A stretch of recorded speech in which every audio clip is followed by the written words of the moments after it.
ก็มีเงินหมื่นเงินก็ยังที่บ่แพ้นี่นาอันว่าไงทองล้านผู้เพิ่นเป็นศรัทธาเพิ่นก็มีเงินแสนเพิ่นก็ยังบ่ไหวเพิ่นก็ปันให้คอยรักทางบ้านหมอปีนั้นยังอยู่หลายแสนนับแต่เงินคำแก้วที่แนวดีบ่มีเศษเอ้ยทานเมื่อเลี้ยวละคนแก้วที่ส่งคืนเอ้ยก็ทำเมื่อเศร้าเพื่อผ่อนเขาเป็นมือแลงเอ้ยทองล้าเจ้าก็ทำมาแล้วไหลคือมันคือเก่าเจ้าก็ทำสัมมีสัมผัสแถมใจดีก็มีพระศรีนากินทานนั้นอยู่ส่งได้ทำบุญสร้างที่กินทานมันโศกใหญ่ที่ไม่มาทอดแล้วรวยล้ำตลอดไปน้องผู้มีเงินล้านอย่าได้เงินตาต่อทองล้านเจ้าผู้มีเงินปอกอย่าได้ตัดเสียดีห่วงเมียดียืนนำกันก็เท่าอันมาผัวเมียเจ้าฟันกันคือเมื่อเสือเด้อนับแก้วห่วงเมียดีน่าเฟื่อกันเสมอดังเสื้อสร้างพวกเอ้ยได้ห่างละได้ผัวเสียกันไม่ดีหนอเฮ้ยหนวลแนวมันละกินแหงลูกก็ละหายปานไม่ดีหนอให้ผู้ทำบุญแล้วให้เอ้ยหนึ่งนางนั้นกินแหงน้ำก็ได้สั่งให้ได้รักเต้เป็นคุ้มกันที่พอใส่ก็มองใหญ่อันว่าทองสิเกี่ยวที่พอใส่ก็อยู่ส่งหัวใจส่งอยู่ยอดก็โดยเด็กสมภารน้ำเด็กเอ้ยผู้ทำการสร้างกับการงานมันยิ่งใหญ่เอ้ยได้รักเต้อยู่แนวมันที่กินเขาก็ไหลน้ำไม่ดีเด้อให้ได้อยู่แนวนั้นกินปลาก็ไหลต้อนไม่ได้ส่งอยู่ย้อนบุญแก้วไปเหลืองอันเอ้ยอันว่าคุณพาพูดลงมาแม่สวยงามเอ้ยอันว่าคุณพาท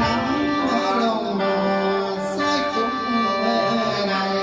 อยู่สุ่มรักเต้นกินดีให้ได้เป็นเศรษฐีก็หังมีดีได้นับเต้นและแก้วไหลหลังให้ไปหาเงินบาทไหลมาปานฟ้าไม่ดีไปมาโดลาให้ไหลมาปานน้ำนับเต้นกีบกันไหลเขาสู่วันอันมาบาทนั้นให้ไหลมาเต็มโอ้ยนับเต้นอยู่ลงให้ไหลมาก็เต็มมีปันมาเงินกีบเมียไหลเขาเงินหัวและทั้งพวงทางเมียอยู่สบายเฝ้าเนื้อนกที่มันคุณเอ้ยเสมอใหม่คุณฝ่ายนกที่คุณไอ้เสมอสาย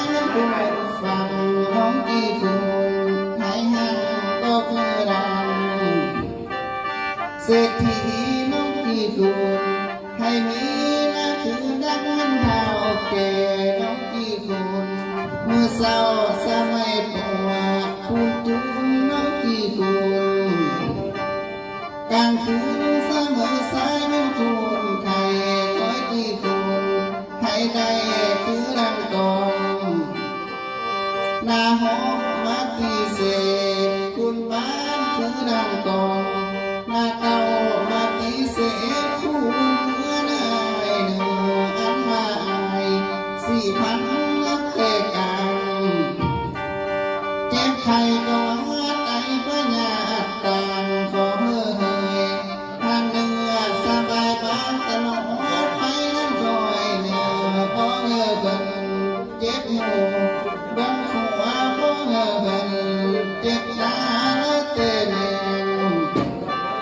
เบื้องซ้ายให้เป็นสุขอยู่ย้อนที่บุญแก้สิบาการมณีอยู่อันมาลงฮอดนี้ดอกที่คุณเมื่อย้ำเมื่อไปซื้อเลขเมื่อมันถือตัวนี้ย้ำเมื่อไปซื้อหวยเมื่อมันถือตัวใหญ่จะมาไปซื้อเลขบ่ผิดต่อไปเนื้อคอยหอยเจ้าดูไป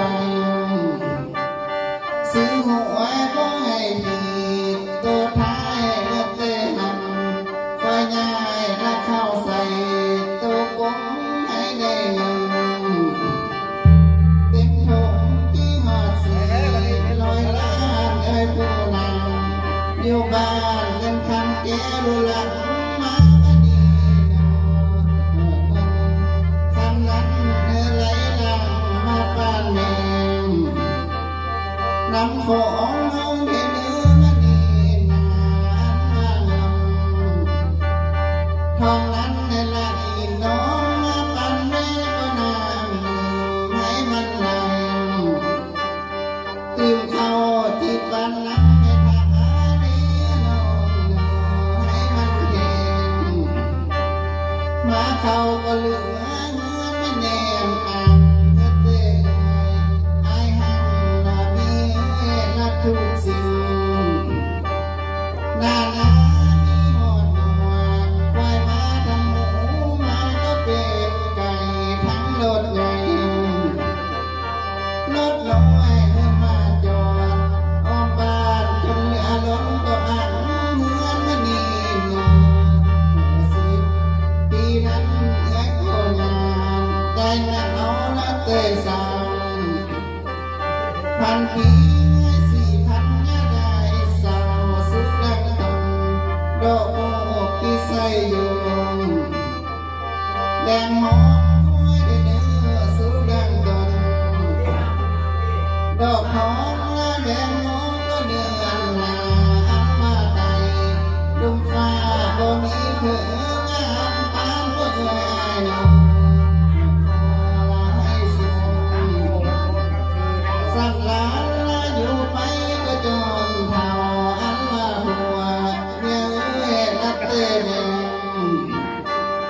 สู่เจ้าให้เป็นโบสถ์สีกันที่โพใสก็หอมใหญ่นับเตะยานพี่น้องได้กังหงเศร้าเย็นก็เอ่ยเนื้อกาตอนสุดท้ายน้องพี่ส่งความโศกลาไปนำไม่โจดาหนึ่งก่อนน้องพี่ส่งผ่อนใสลาไปนำเป็นจอกเหล่าอันมาจงเหล่านี้เทวบุตรบนกองลมหานักเตะเด